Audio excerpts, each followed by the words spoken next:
No stigma, no shame. Throw your hand in the air. Then nigga just don't care. Thank you very much. Hey sisters, welcome back to ADHD is the New Black. I'm Stacey Michelle.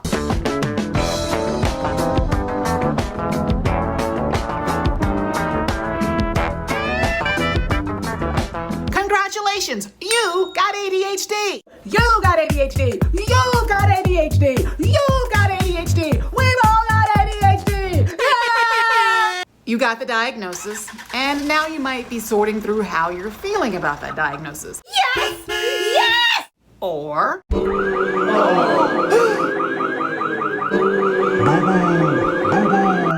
whatever you're feeling about your diagnosis, it's normal. And you're probably thinking, but now what? Well, you've got two choices. It's time to play, what am I going to do about my ADHD? Thank you, announcer. There are 2 doors, and behind each door is a treatment option and the prize that goes with it. Yay! Let's meet our contestant, Felicia. Yes! Yes! Oh my gosh! Oh my gosh! Oh my gosh! Oh my gosh! Oh my gosh! Oh my gosh! Felicia, are you ready to play? Yes! Let's find out what's behind these doors. Felicia, behind curtain number 1, your ADHD treatment option is to do nothing. And Felicia, behind curtain number 2, Your second ADHD option is to do something. Door number 1's do nothing option comes with the prize that keeps on giving more of the same shit. More careless mistakes at work, more terrible listening skills. More chatting with people until their eyes roll in the back of their heads, but you don't notice because You miss social cues. more losing your keys, cell phone, and wallet. Often. More forgetting everything. More interrupting people. More poor organizational skills.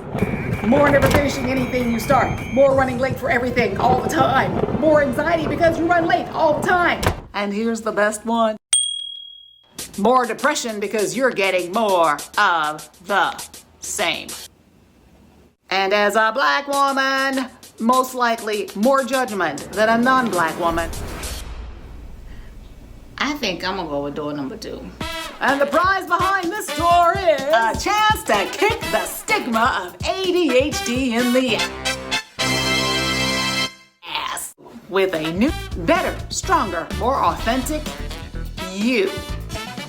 When I finally decided to treat my ADHD symptoms, that started me on my journey towards being more productive, being more intentional, and finally realizing that reaching my potential is doable. You can do it. Reaching your full potential isn't just for people like Oprah. You've got ADHD. Even before I learned that my ADHD is responsible for many of my quirks. 3, 2. Even before I learned that my ADHD is mostly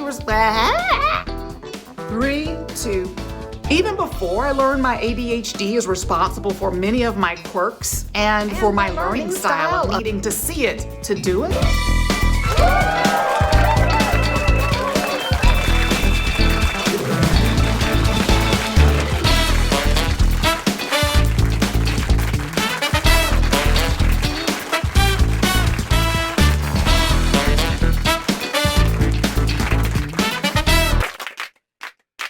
I figured out that I could learn anything if I was shown how or shown what steps to take. Now, sometimes that quality shows up as being overly chatty in conversations because I ask a lot of questions. If there's something that you do and I'm interested, I've probably already asked you, well, how did you do that? How did you get there? What did you do before that? My brain is trying to process steps to take, trying to reverse engineer the thing that you're telling me about that strikes me as interesting. Although I've been told before that it strikes other people as just being nosy. So, my sisters, if you're interested in getting your ADHD treated, and you don't know the first step to take. Here are some first few actionable steps that you can take towards getting your ADHD treated as recommended by professionals who treat adults with ADHD. Step number 1, you don't even have to leave the house for this one. Understand that there will be no quick fixes. I learned this the hard way. When I was first diagnosed at age 24, back when I used to out and kind of forgot about my ADHD, but it didn't forget about me. I was prescribed back then a very well-known stimulant medication that little white kids were taking. There's a pill for this? I'll be fixed. It does not work that way. It does not work that way. I was underinformed about ADHD. When that pill didn't work for me, I just assumed I must not have it. It does not work that way. I've learned that medication, if it's right for you, is only part of the treatment equation. Experts agree that the most successful ADHD treatment plan is a combination of medication and therapy. Breaking news! Although scientists agree that medication is the best and first line of defense to treat ADHD symptoms, it's not for everyone. But only you and your doctor can determine that. So when it's time to talk to a medical professional about your ADHD symptoms, don't hold back. Give your doctor the 411 on everything they'll need to know about your physical health so that they can make the proper judgment about whether you can tolerate medication or not. Together, you and your medical doctor will be able to come up with a treatment that's tailored just for you. For me, my drugs work really well. So if you and your doctor decide that medication is appropriate for you, don't be disappointed if it takes a few rounds to find one that works for you. It's like finding the right eyeglasses prescription. It might take a few tries, but eventually you're going to find a lens that works for you. Step number 2, seek out a therapist who is trained in treating adult ADHD. And if your budget allows, seek out an ADHD coach. A therapist is a very important part of your treatment plan. They can help you sort out your emotions surrounding your past and your present with your ADHD. They can just help you put everything into context. Okay, real talk. I know some of you might be struggling financially or at the very least challenged financially right now. So am I. Maybe you don't have health insurance right now. Maybe the idea of seeking out a therapist is some pie in the sky, I'll do that someday, maybe idea.